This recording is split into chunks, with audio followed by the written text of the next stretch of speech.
I'm getting less now for the UFC than I did for some of my Cage Warriors fights. I've took a pay cut for this fight. A major shakeup is hitting the UFC, with financial issues creating chaos in the middleweight division and frustration spreading to the heavyweights.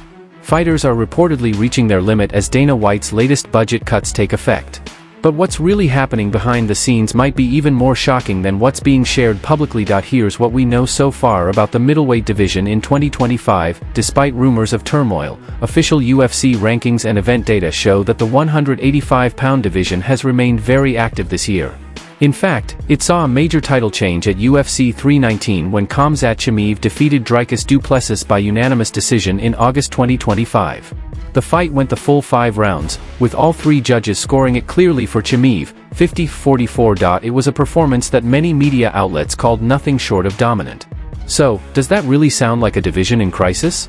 Not quite. The current middleweight rankings show a roster packed with active, competitive fighters. Khamzat Chimaev sits firmly at the top as the undefeated champion with a 15-0 record. Right behind him is former champ Dricus du Plessis at number 1. Followed by rising contender Nassourdine Imavov at number 2 after a series of impressive wins this year. Sean Strickland holds the 3rd spot, and Robert Whittaker sits at 4th. The rest of the top 15 includes familiar names like Paulo Costa, Jack Hermansson, Roman Dolidze, and veterans such as Marvin Vettori and Jared Cannonier. According to UFC Roster Watch, while a few fighters have been released during 2025, the division itself remains strong and highly active. These changes seem to be normal roster adjustments rather than signs of a major walkout. In fact, the numbers tell a different story.